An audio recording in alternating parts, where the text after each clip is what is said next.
of Real Talk, where we put the real in real estate.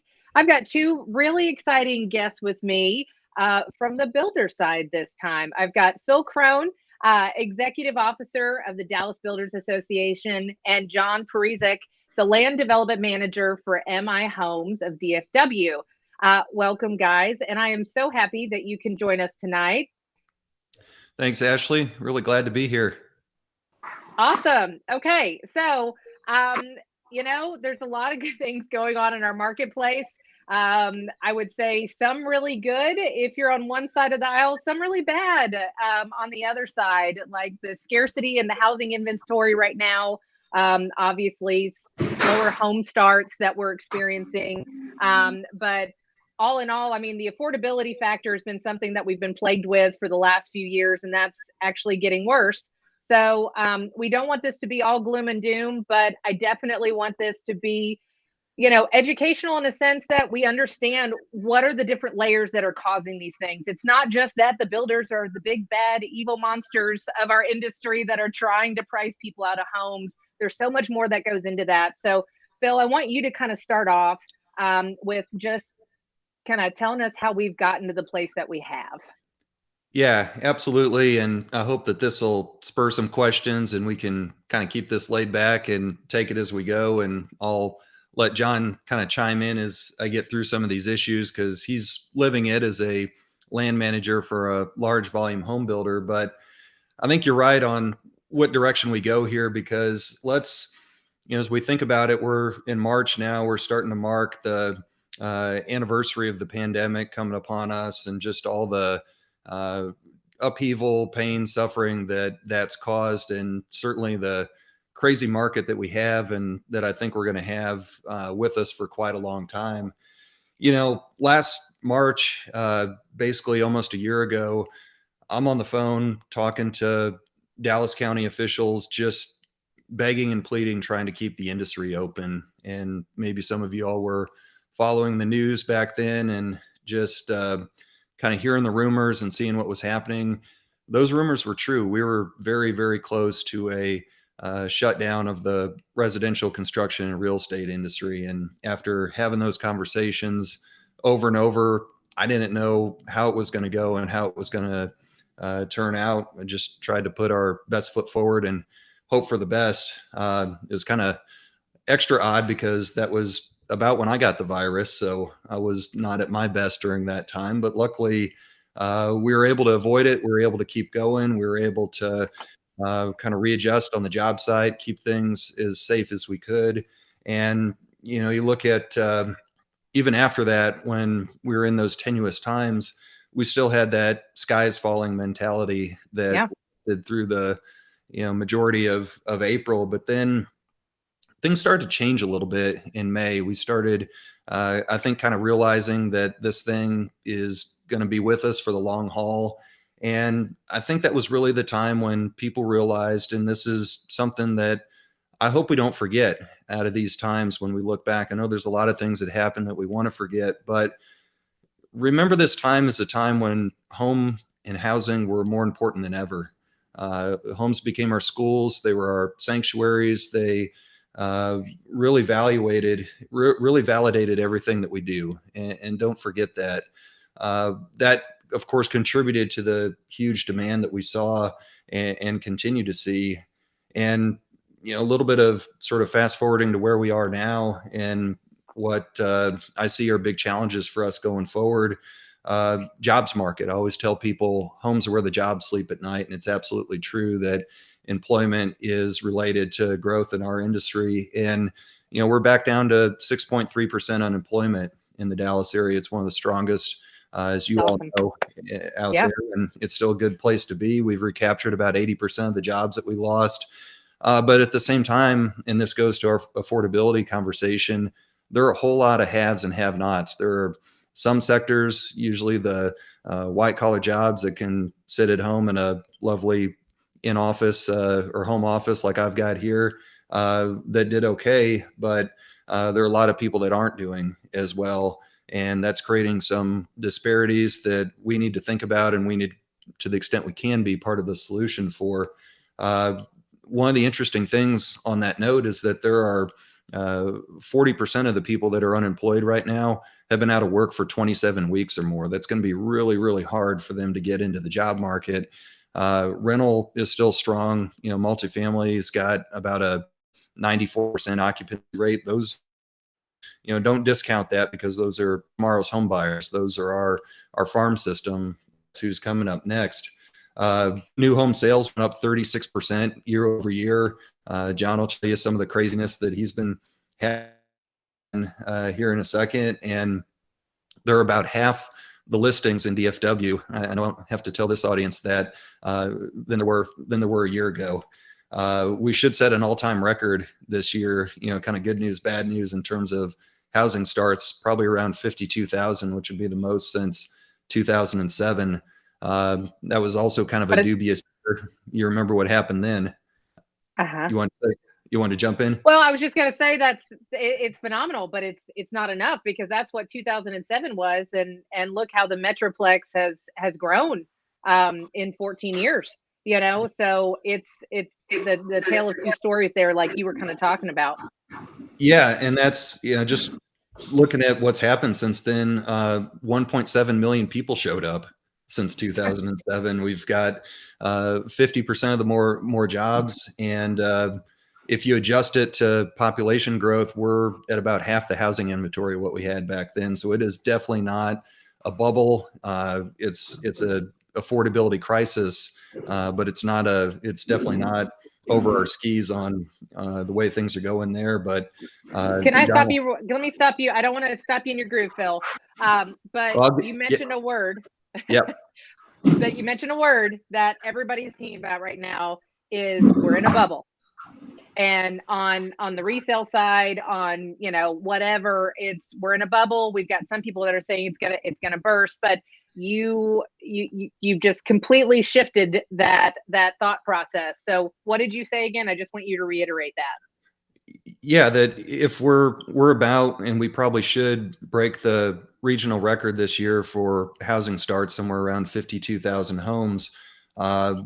We were at that level in 2007, but between now and then, 1.7 million people showed up, and we've been averaging about 180 to 100,000 jobs a year since then, even with the losses that we had with the pandemic. So if you adjust the inventory that we had then versus what we have now, we have about half of what we had back then in terms of inventory. And you see that you all see that in the market. You all know that we're not in a bubble. We're not even close. We're still, though, in a critical phase when it comes to affordability and how home prices have kicked up, because the median home price back in 2010 was $197,000 for new homes. It's about $320,000 now. Wages have only gone up by about half that amount, and we're starting to really exacerbate that have and have not situation, even prior to the pandemic, but even more so now. So that's really what I think is going to be a big challenge here. The fourth quarter, this is my last stat before I'll let John kind of weigh in anecdotally at what he's got here. The fourth quarter of 2020 was, we started 13,000 homes in the fourth quarter last year, and that's the fourth strongest quarter ever of all the quarters. Typically the home building season is quarter two. But it's just really been tough to kind of keep up on both the building side as well as the land acquisition side. And I know that's your world, John. So just from the MI Homes perspective, what have all these numbers in this market meant to you in terms of what you're seeing on your desk and what MI Homes is as a company trying to do? Yeah, so as a volume builder and land developer as well, our biggest challenge that we've run into in the last year that we've realized, and it's not just us with MI Homes, it's across the board, and we all know this, but we can't get enough lots on the ground fast enough for the demand. So on the land side, it's a matter of trying to develop and find locations to develop communities so that we can build houses. And right now, everyone's in the same situation where it just seems like the development and the communities can't come online fast enough. And that's kind of bottleneck up to, with the demand being what it is, and just the lack of inventory across the board. So it's kind of a unique situation where everyone's trying to gobble up land and develop land as quick as they can so they can deliver the land and the lots to the volume builders so that we can try and meet that, we can meet the demand there that's needed. And right now it's not there. So that's why the supply is very, very low. The demand is very, very high. And, everyone's fighting for the same positions on, hey, we need lots. And you're all feeling that out in the field when you have clients to be able to try and provide new homes for. You're running into situations where it's, I'm going builder to builder to builder, and what we're finding is they have very limited supply of new homes. So that's, obviously the biggest challenge is being able to try and put enough lots on the ground for the people that are moving here, and then also the people that are wanting to get into the new homes with the rates of what they are. So big challenge there, and that's what we're trying to overcome. Hey, John, go ahead.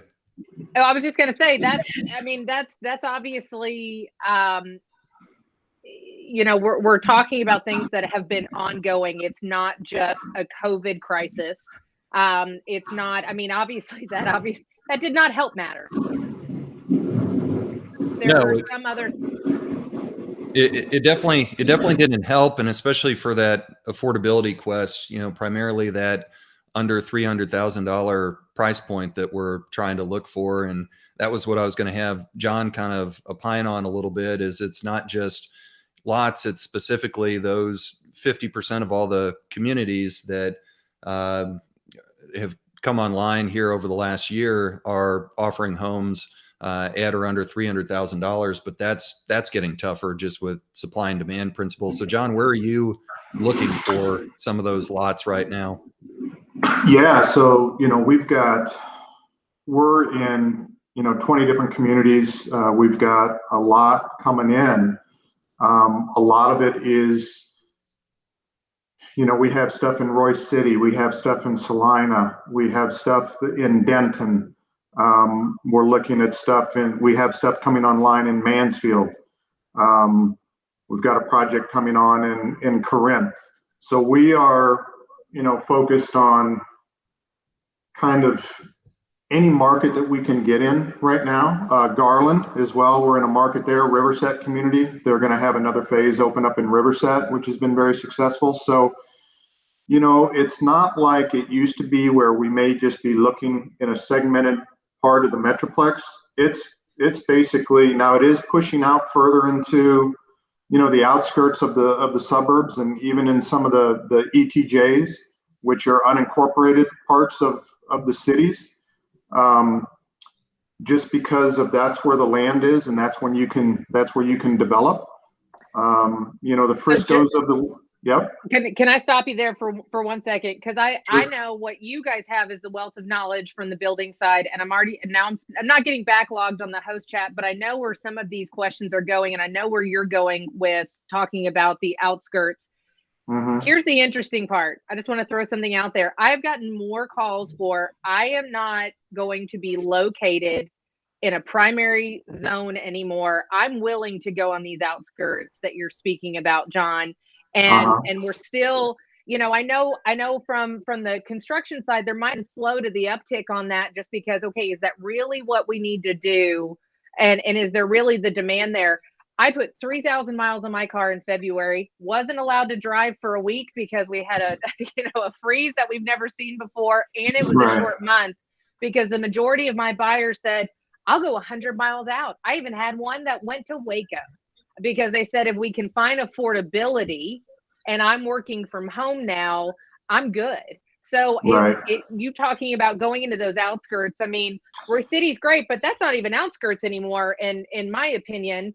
So are you guys looking at that aspect of pushing those boundaries a little bit even further? Yeah, we are. You know, in the last couple of years, we've tried to really refocus and say, okay, what is the market shifting to, and kind of where do we need to be as a volume builder in our niche with the price points? And where we find that with our product and whatnot is kind of our little honey hole is, you know, really if we can find something that we can build and sell in the 250 to 350 range.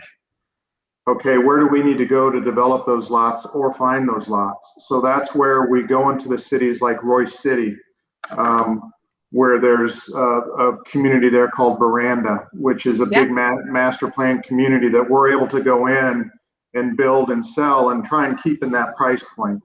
Sure. We're looking into the unincorporated areas, you know, up in the Saline and the Pilot Points area. So right now under development, there's going to be a 400 lot deal up in Pilot Point. When you think Pilot Point, a lot of people aren't familiar with Pilot Point, but really this is going to be located off of 1385 or 428 is kind of a nice, if people are familiar with kind of where Highway 428 is. Yeah. It's really just almost about 2 miles north of there. So it's considered Pilot Point in an unincorporated area, Pilot Point schools, but it's going to be a bigger, you know, 400 lot deal. So we're looking at areas like that where we can say, okay, we're able to go into those bigger communities and still offer a value of a $300,000 product. Versus, you know, it's hard to find with the market right now with just the material cost, the demand, obviously everything driving pricing up a little bit. It's hard to find. I would love to be able to find product and tell clients that we have product that we're going to be able to sell in the low 200s. You know, to be realistic, it's not going to happen.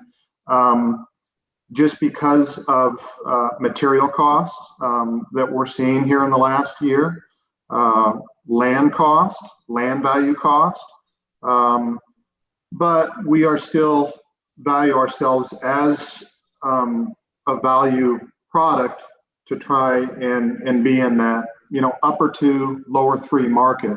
But that does push us out a little bit into kind of the Royce cities, you know, the Mansfield areas, Pilot Points of the world. So that's where we're still focusing on, even though pricing and price increases are happening in communities, you know, across the board with every builder that you talk to. You know, price increases are going up. Sometimes they're going up $20,000 a month in some communities. And that is a little bit of demand, but it also is material costs too that we're having to absorb the cost, and then, you know, obviously that trickles down. So as we understand that more, that's the reality of it. But we see ourselves still developing, buying, and building in areas where we're going to try and still offer that product to be that value product. Well, I'm going to throw something to Phil in a second, but John, I need to applaud MI Homes because I know even, you know, during the recession and post-recession, you guys did a really good job of continuing to keep a healthy company afloat and continue to develop land and acquire land where a lot of builders weren't able to, just because they didn't prepare themselves as well. And so we saw a lot of builders enter the marketplace after the last recession. You guys have been here. So I applaud you and your company for being one of the good guys and the smart guys on that end. And we need more of that because I think there's a lot of reactionary behavior when something course corrects like this, whether it's a global pandemic, you know, a real estate caused recession, or like now, like Phil was saying, you know, we're in a scarcity and supply and a high demand scenario. We're not in a bubble. We can't pump out enough to fill, you know, the need. We need to make sure that people like you, John, and MI Homes and other builders around the area still see the bigger picture, that this too pass will get on the other end of probably being this maxed out. And you want to still have the reputation that you do. And so, you know, on the flip side, Phil, we kind of talked about this before. Let's speak on some of that because we've had a couple of comments. Cindy Bass, who is a great trainer and educator for Metro Tex, and a fellow leadership graduate, she was saying, how is material cost actually affecting things? Because I think that's something that even as realtors, we're not giving enough consideration. We see prices going up, sometimes even weekly when we show a new construction product, and then the next week the price is increasing. But Phil, kind of give us some context as to why that's happening. Sure. And I think I'll kind of lead with the impact of it, because affordability is commensurate with access. And, no matter how you do it, material increase, zoning issues, whatever, every $1,000 you add to the price of a new single family home, you remove the opportunity for that home from 20,000 Texas families. And that comes from the real estate center at Texas A&M. Dr. Jim Gaines there is a great expert on the subject. But lumber, and it's not just lumber. I'll talk about some other materials here that are going up in a little bit, but lumber's been the most significant. Lumber actually has been a challenge even going back to 2017, when the Trump administration in its early days put tariffs on Canadian lumber. It spiked the price there. And then fast forward to now, you have the demand phenomenon. That's not new news now. The challenge, though, is that our domestic lumber suppliers just are not answering the bell on demand. They're not supplying the lumber that's needed, despite repeated promises to do it. They are running 2 shifts instead of running 3 shifts. They don't have, thanks to the tariff still halfway being around, they haven't been totally eliminated yet. They don't have foreign lumber that they get to compete with. So this is unfortunately a not let a good crisis go to waste type of situation. And it's coming at the cost of access to the great homes, the schools and communities that we all build around. And in just raw numbers, lumber's up year over year 180%. And it's adding $24,000 to the price of a new home nationally. And with all those numbers that I was just giving you, especially with how we did in the fourth quarter here, it just doesn't add up that lumber suppliers are letting inventories get at and stay at record lows. I understand when the sky was falling back in April and that time frame that everybody wanted to pull back, but they never took their foot off the brake when everybody else slammed the pedal to the floorboard and got going. But now we're starting to see, mainly with oil and gas prices going back up. And remember, it takes trucks to move all these things, and those trucks and trains burn a lot of dinosaurs, and that's a cost now that's going up. And we're seeing concrete prices, we're seeing PVC, we're seeing as a result of the winter storm and all the demand there, a lot of sheetrock, just some of those materials that need to be replaced by those buildings, including our own Dallas BA headquarters, that were damaged by the winter storm. So that scares me, because that's really in a place and on a trajectory that I haven't seen in 15 years of being in this industry. And I know a lot of builders who have a lot less hair, a lot more gray hair, that feel the same way. So if they're worried about it, I'm extra worried about it. John, are there conversations around what, specifically, obviously you can only talk about, MI homes, what we can do to still look, because it's still a business, home ownership is something that we want to see people achieve. And that's why you do what you do, and Phil, you as well. And myself, it's not always at the end paycheck that I'm looking at, because I get satisfaction and gratification in putting people in homes and building generational wealth, but it's still a business. But at the same time, you want to be the good guy. You want to figure out, how do we, hold steady and try not to overcorrect because of the increase in cost on the supplies and everything else. Is there any discussion around how can we maneuver? Because you guys, obviously, we don't have a crystal ball. We don't know when those prices are going to start going back down. So have you had those discussions of what you guys can do to still be a part of a positive conversation? Yeah, so our approach is we haven't knee-jerked with price increasing. due to demand or material costs. Now, obviously, material costs, like Phil mentioned, is a pretty good impact. But we'll do price increasing on material costs to cover that, but we're not going to gouge and price increase dramatically just because of demand. So what we've done is we've tried to take some increment price increasing, just in order to basically be able to operate as a business and recoup that on the uncontrollables. Because I have seen in the market where there's been really significant price increasing across the board, and that's more demand related. So we haven't taken that approach. So what we're trying to do is kind of stair step it a little bit, so that hopefully in the near future, when some of these costs start coming back down, we can readjust at that time. We don't want to take a huge price increase and then fluctuate back down. So Sure. We try and moderate that, and I think that's how our approach has been, so that we can always kind of be in that nice comfort zone, so that we're not going to one extreme to basically drive off the market and upset homeowners. So that when it does come back down, everybody, we can kind of readjust and make sure and capture, our clients, and make sure that they do come back to us when things, hopefully the supply increases back and the leverage kind of sways a little bit. So that's kind of our approach, is we look at it every 2 weeks.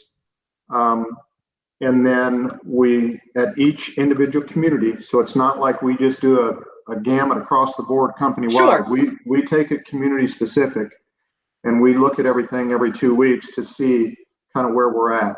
And then also, as far as releasing lots and releasing sales and homes to build in each community, we try and monitor that as best as we can as well, so that we're not releasing 50 homes in one community and then all of a sudden getting the backlash 3 months later. So we're trying to monitor that as well, to try and keep an even flow as much as possible. And in this business, like you said, no one's got the crystal ball, but all we can do is try and be smart about it, and try to take care of our people internally, so that our salespeople obviously aren't going to be capped out in a lot of communities, and then have nothing, all of a sudden take everything up front, and then in 2 or 3 months have nothing left. So we are trying to be strategic as much as possible about it. If that kind of answers in a broad, in a broad sense. I can tell you. And go ahead, Phil. Oh, just from the broader industry perspective, this is something, if you hit me up on LinkedIn, you'll find an article that I just wrote on it this week, what's going on with lumber, who we're talking to in Congress, and a letter that we just initiated onto the Biden administration and even the Justice Department to start looking into this, because there's somewhere in the supply chain, I'm going to put it out there and just be real, that there's something that stinks. There's something nefarious going on, because there should be more being produced upstream than there is right now. And would that fill the entirety of the demand? Probably not, but it would make things a hell of a lot better than they are right now. Well, I appreciate you being candid. And that's what we do, obviously, in MetroTex, advocating for individual property owners' rights and dealing with that with TreePack, and you guys advocating from the builder side. We need to be applying more pressure, and we haven't done a good enough job. We all try, and that's why we're here. You guys are volunteering your time doing much of this. But something does stink, Phil. And it's insane, because this isn't a new problem.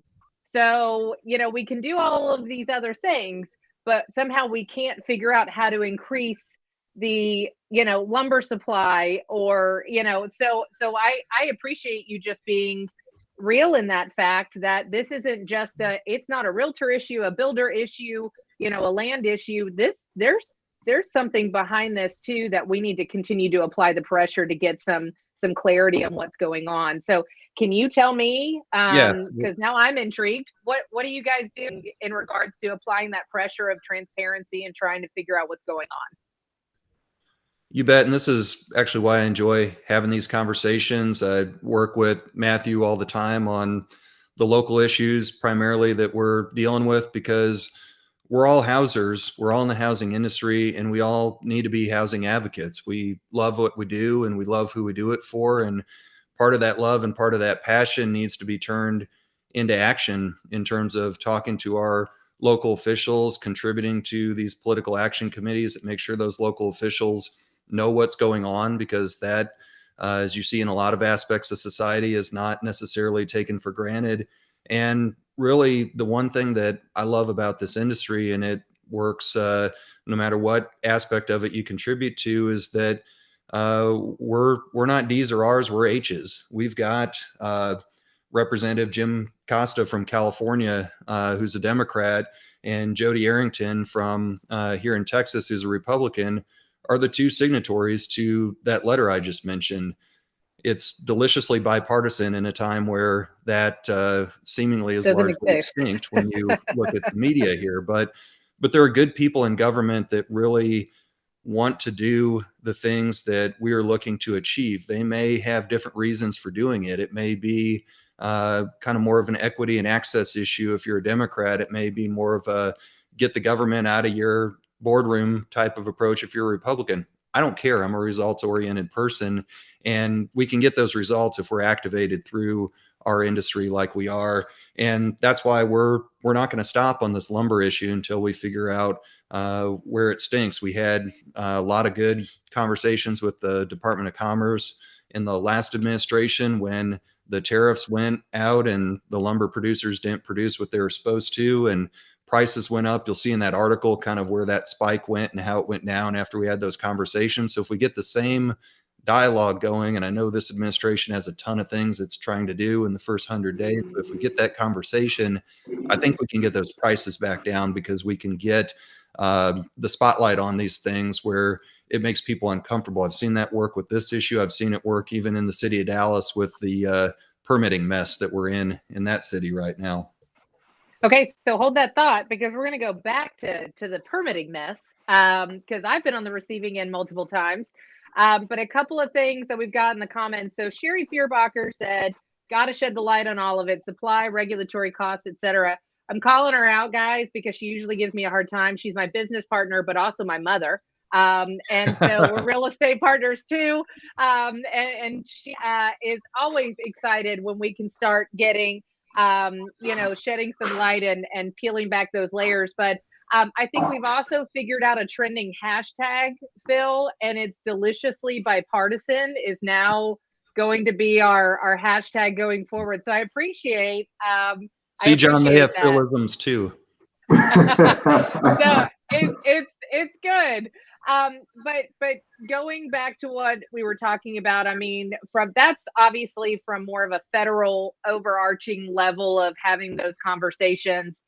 We can also be having them locally and making some people uncomfortable, because I like that. My maiden name's Ferrantino. I'm Italian, and I like uncomfortable situations. So what do we need to be doing as far as that, and how is that affecting us specifically on the permitting process? Because obviously John is reaping the consequences of that as well. Yeah, and Dallas is a great example, but I would just, to answer your question directly, is that we need to advocate as fervently for our industry as we advocate for our clients. We need to treat our industry like a client. I learned about a year ago, and I think we all learned, that we can't even take that for granted. Just the opportunity to continue to go to work and make a living, that was under threat. And it took groups coming together and reminding people of why we exist and how important that is. Don't ever forget that lesson. Maybe the stakes won't ever be that high, and God, I hope they won't be. But it still means a lot for the people who have the opportunity to have a roof over their head and an affordable place to call home. And at the local level, everybody loves to, talk. If you look through Facebook, what's going on nationally, or maybe even what's going on at the state. not nearly as many people who should participate at the local level and in their local elections. And we're about to get into that season here in Dallas. And that's where, by and large, the vast majority of the impact occurs on things. And the worst part of that for builders in Dallas right now is the fact that ever since the pandemic, while every other city in the Metroplex was able to make the socially distanced turn to an online permitting system in about 2 or 3 weeks, the city of Dallas still hasn't figured that out for going on a year now. And you probably have seen us all over the media trying to beat that drum because the city, as much as it'd like to, can't get out of its own way. And what used to take in terms of getting a building permit a matter of hours, for some builders, it took them longer to find parking at the permit office than it did to get the permit itself. Well, now it's taken 10 weeks. It was as long as 15 weeks. And it's really, really costing our city, both in housing supply, but it's also costing, in our estimation, more than $300 million in tax base growth. And when I originally came up with that number and sent that out to a few council members, a couple of them sent the puke emoji back to me. And we basically have finally gotten third-party plan reviewers that basically, all right, city, you've proven you can't do this yourself. We're going to hire somebody else to do it, because of just the uncomfortable light we've been able to shed on this, and the fact that so many people that are wanting to contribute to our city and fund the parks and fund the crumbling roads and all the things that council members hear about every day aren't able to do it. And that advocacy has really made a difference. And I think that you've probably, if you're active in your government affairs committee or following what Matthew's doing, you're seeing those wins all the time at the local level, all the way up to the national level. But he can't do his job. I can't do my job without a really engaged and involved membership that has a fervent advocate for the industry. And that's why I'm thrilled to have folks like John, who is our vice president secretary this year, who's got that nuts and bolts land experience. And that's why I've been doing this for 15 years, and I love it. Well, it's definitely, I heard a puppy. I love it. Well, it's work from home, right? Yeah, absolutely. But going back to that, I mean, I've got new construction deals in just about everywhere throughout the Metroplex, north, south, east, and west. And I got to tell you, I feel the pain of the builders and sales managers in Dallas, because I've got a client under contract right now. They were flexible, but I mean, the sales manager, and I won't call anybody out because they were very transparent, but they just said, look, you want to build, that's great. We've got a couple of lots left, but you're just going to have to work with us, because they haven't even looked at permits going on since September. And I met with them in January. Mm-hmm. So that's a problem. And that's where, as somebody who's heavily involved, I'm the chair of TREPAC, which is the Texas Real Estate Political Action Committee. And that's about our advocacy, like you were talking about, Phil. As somebody that sits there and pounds the pavement for that as well, that's a problem. And that disgusts me, because I'm not saying that it's everybody has their own viewpoint, but there's something that needs to be done. Because if you're talking about, how much was that, $300 million in revenue that's being lost? Counting. Okay, and counting. Yeah, daily. and counting. That was in December. It's surely much more now. Okay, so that much, and we're talking about not taking care of the more impoverished population, having more affordable housing, all of these other things, because it's not just about individual home ownership, it's also affordable rentals and everything in between. Because if we can't build more, we can't house more. But you're not even going to look at permits since September, which in turn, if I'm a good business person, which I'm sure MI Homes and John is, they're going to go, I'm not going to touch Dallas right now with a 10-foot pole because I can't do anything. So you can advocate on the other side, like you're doing now, by dedicating your time and volunteering. But as a business person with MI Homes or another builder, why would anybody actually sit there and say, yeah, I want to develop, when there's so much raw land? Because this is near DBU, on the outskirts of Duncanville and everywhere else where my clients were looking. I don't know about you, there's a lot of vacant land over there that's not being touched. But I mean, we've been hearing this for a long time, down to the restriction on trees that were making it ridiculous for people to be able to go in there and develop. So, John, I kind of want to hear it from you.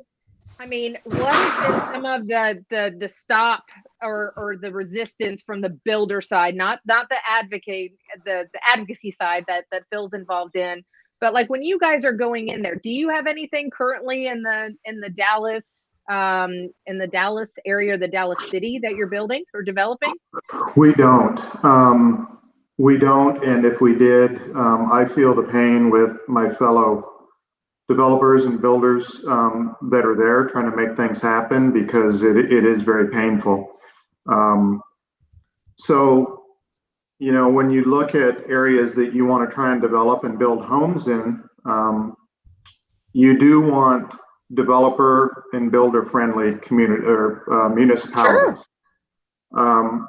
So when you hear things like, if you go to submit a permit for a building permit with a city and they can't turn it around within a reasonable amount of time, and we're used to 2 weeks to 3 weeks being able to turn a building permit around so where we can actually start moving dirt and building someone's house.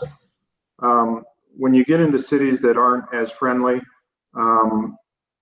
it definitely puts a bad taste in your mouth, where it's like, why would you want to spend your time and your millions of dollars trying to develop a community where you're continuously butting heads with that municipality? So it's a real issue, and there's some municipalities that with impact fees, and this is one thing that consumers really, they feel it on the price side, but they don't realize up front with the impact fees on roadway impact fees, sanitary sewer impact fees, water impact fees, what a building permit cost. It may cost for a house that we're building, even in the outskirts, it may cost $14,000 to $15,000 for just a building permit fee. That we're writing a check to the city that's incorporated, impact fees from roadways and everything else.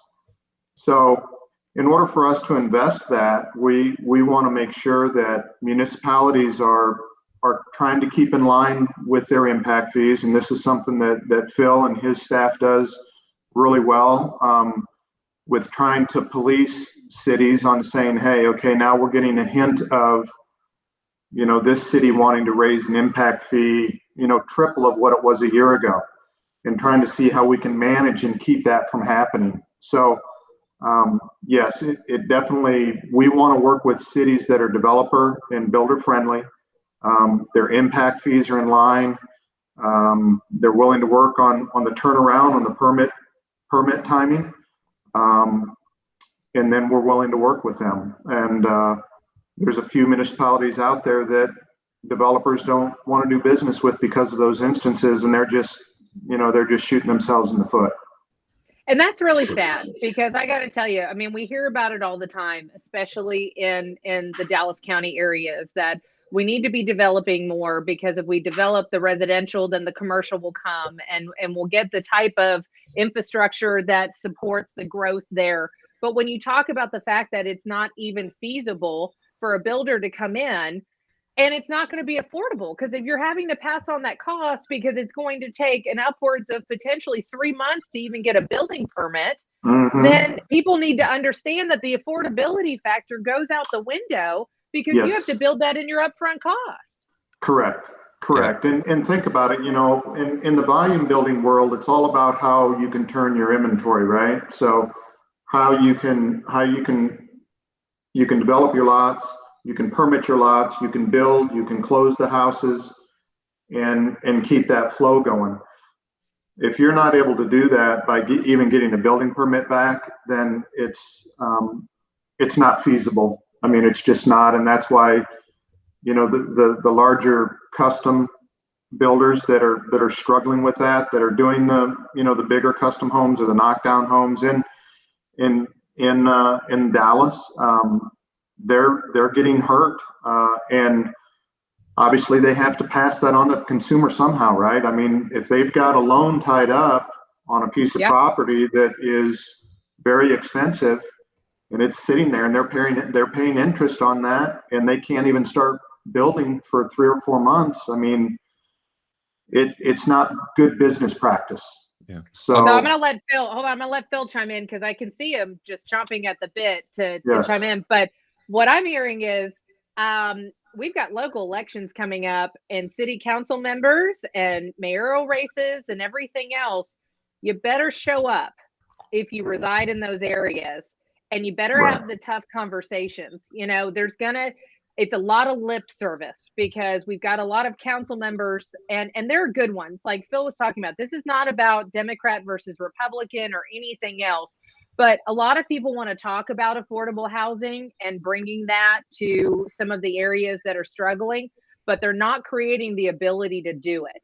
So it's all fine and well, but if you actually, the conversations that we're having right now and peeling back the layers of what's inhibiting people like MI Homes to actually enter into the Dallas marketplace, wow, it seems pretty reasonable as to why you guys wouldn't do it, because it's not just, it's permitting, it's time, it's loans associated, it's infrastructure, it's material cost. I don't know. I mean, it just doesn't make it feasible. So pay attention when you guys have the ability to go and vote. Please go and vote and make sure that you're vetting the people that you're voting for, that they're not just giving you lip service and all of those talking points. So Phil, I'm done off my soapbox for a minute. I'm going to let you get on yours.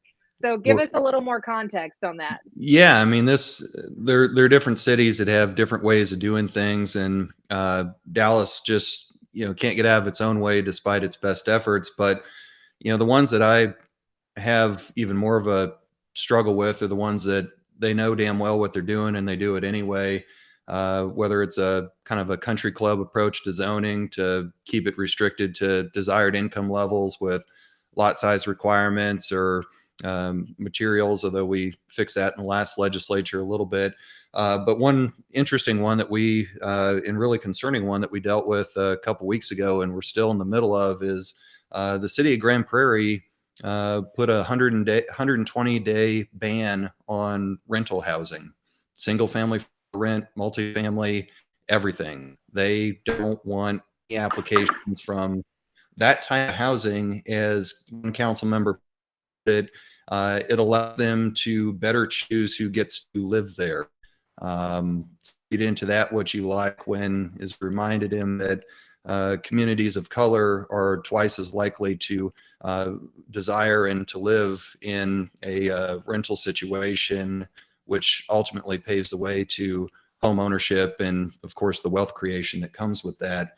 And frankly, I find that disgusting. And that's Absolutely. The type of thing that it boils my blood, but it also really kind of increases the effort that I want to put in to call that to the carpet for what it is. And I think here there's a few council members that are seeing demographics not shift in their favor for reelection. That's the one common thread with all politicians is they want to stay in office. So that's a part of it there. But those are things where we as housers have to raise our hand and probably in this case talk to the media and say, hey, what's really going on here? And how are we going to make sure that everybody has access to the homes and communities that we're able to build and we're able to show as an industry? And I've just had way too many of those conversations where, as much as we like to think that we're, past some of those things, we aren't in the way that a lot of city leaders view these things. And a lot of times we only have ourselves to blame because there are so many people who vote in these elections, and these are the ones that they're going to turn out no matter what, that believe that their community achieved absolute perfection the moment that they arrived, and anybody else, especially who's less better off than them, is going to somehow disturb that utopia they've created in their mind. And we need to be more accepting of growth, of just different kinds of housing, different diverse options in our communities. And I'm glad that each of our associations does a big part, plays a big role in that regard.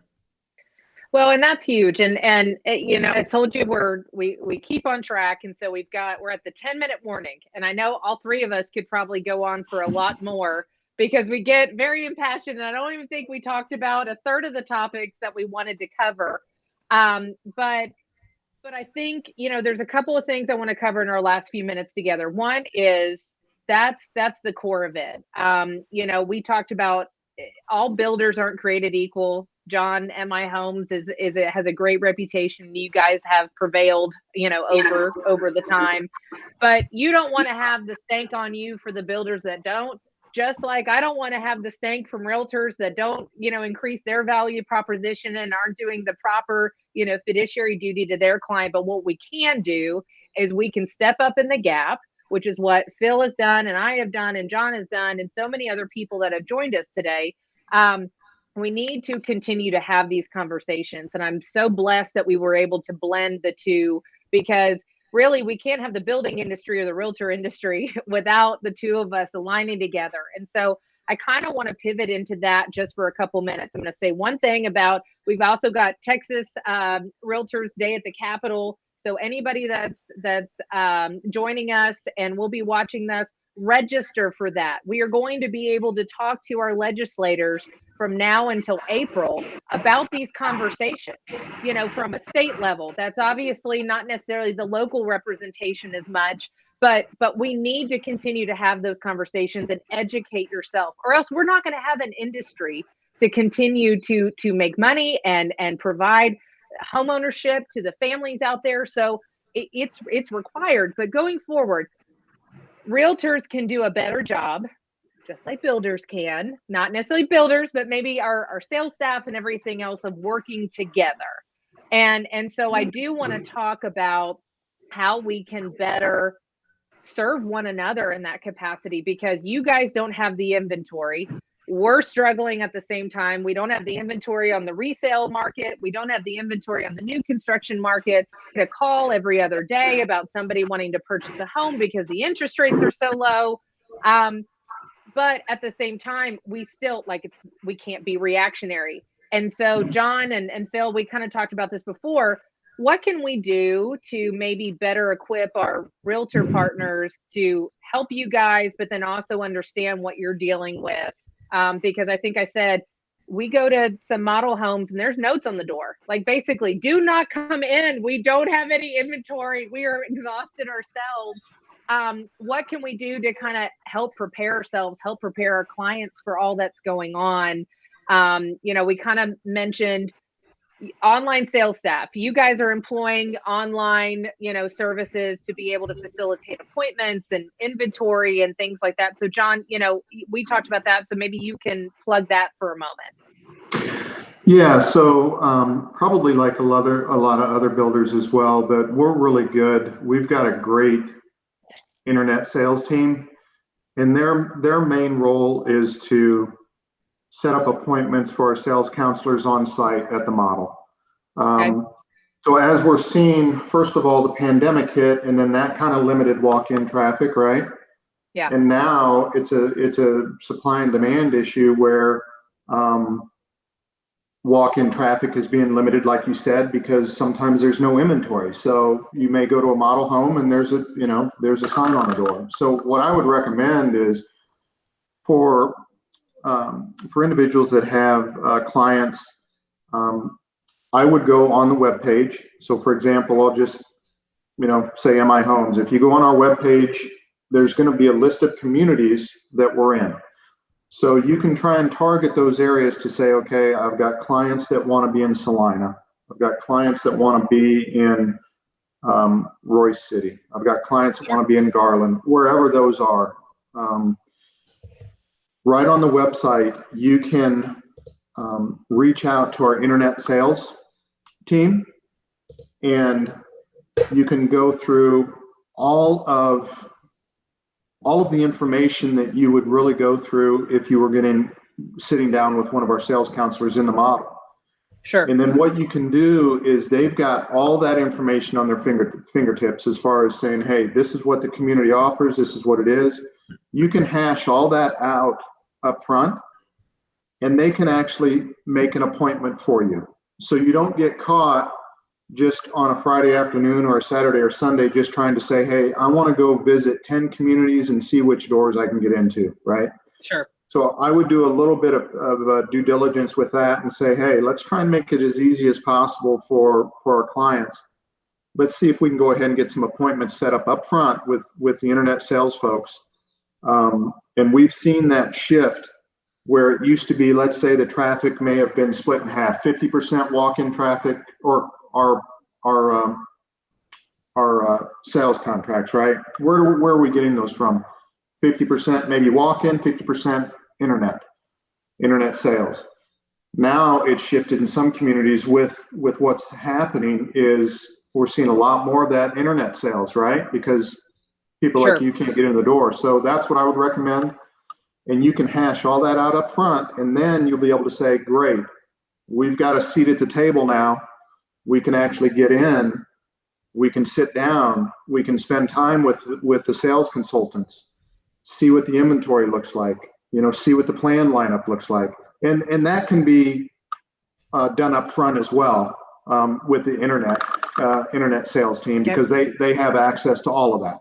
So once you're able to get that appointment, boom, you're in, and you can kind of dig into it a little bit deeper from that. But that's kind of what I would recommend right now, just because of the difficulties that you're seeing trying to just get an appointment, going to the model home.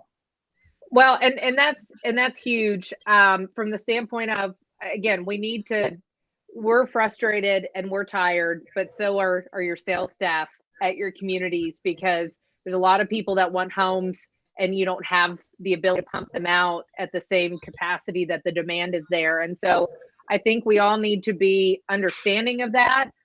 Again, not all builders are created equal, not all realtors are created equal, but for the most part, the ones that all want to do a good job, we need to set proper expectations. We need to have that dialogue open with our clients. And then, we need to be consistently, I would say, I don't want to say aggressive, but we have to be timely, because things are changing on the daily with the supply and demand factor. So that's a little bit of advice I can tell my fellow realtor public is, don't just sit there and say, well, in past instances, yeah, we'll go out and look at homes on Saturday. There might be 4 lots left on Tuesday. They might not be there on Saturday. Right. And there's limited number of people that can be in a house at one time, with still the pandemic restrictions that happen.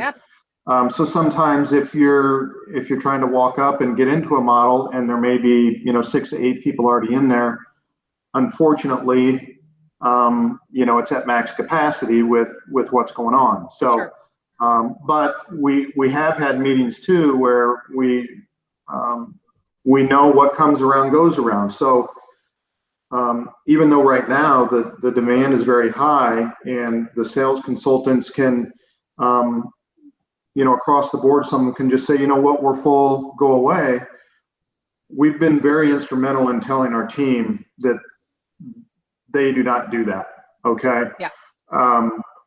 Because while right now it's very good, in 6 months from now, obviously we don't the know. market may change. And we want to make sure that we have that relationship. So, even though it may seem like at times you can't get a seat at the table, we are basically instructing the team that, we have to have an open mind here.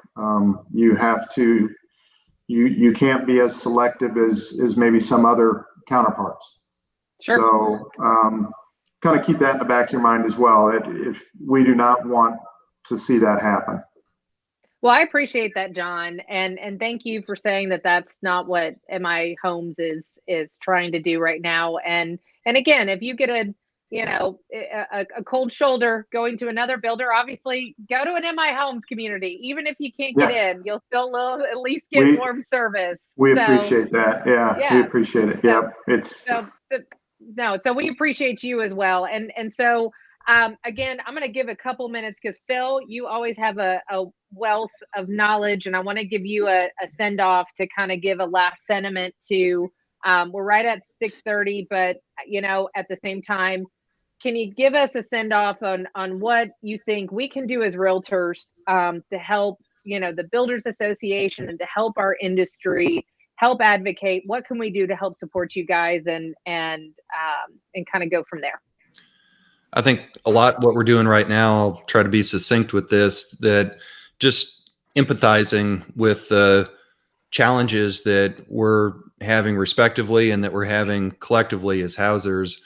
Also realizing that we're just in, one chapter of the story of our careers. And like I said before, I guess with the hashtag deliciously bipartisan, this industry is hashtag deliciously old fashioned in terms of how reputations are established, how reputations are maintained, and how people remember who they do business with down the road and who helped them in this frenzied time. This is a time where you need a professional by your side more than anything to sort through the craziness, and clients know that, builders know that. And I would just say keep working with the builders who are easy to work with, the ones who are very fair and upfront in terms of what it takes to register in that community and earn the commission. And those are the ones that are going to see through this and are going to be the ones that you're going to want to work with when the shoe's on the other foot and the market shifts, which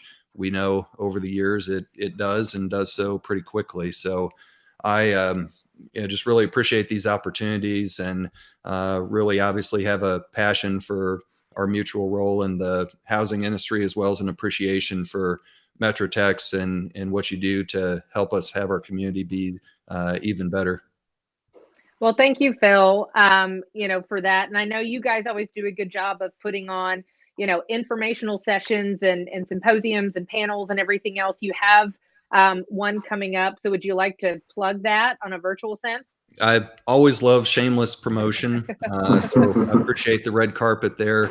Yes. Go to dallasbuilders.org, which is our website, and you can register for the State of the Industry Summit. We're going to dig into the national market. We're going to dig into the regional and local market, nationally with the NHB chief economist, Rob Dietz, locally with the aforementioned Jim Gaines from the A&M Real Estate Center. And then we're really going to take a bite out of this lumber issue and try to shine a light as best we can on what stinks there and what I was talking about before. Should be a good session. So go to dallasbuilders.org and you can register. So I have personally been in your in-person events, and I can tell you guys right now, it has changed my mindset in how I view new construction and all that goes on with that. And I've been attending for the past few years. So please, especially with it being virtual, maybe you didn't have the opportunity to do it before and carve out the time during the day, go and register, because we only scratched the surface tonight on what's truly going on in the building industry. So we've got with our great counterparts helping us tonight, we've got the website on there so you can get registered.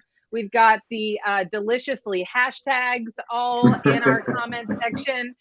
We didn't have a lot of actual questions because I think we were starting to answer all of the things that our realtors and our people that were attending were asking. But I do appreciate all the great commentary. We had several great panelists. Shout outs to John and Phil. There were a couple of I did okay, so I'll take that as well.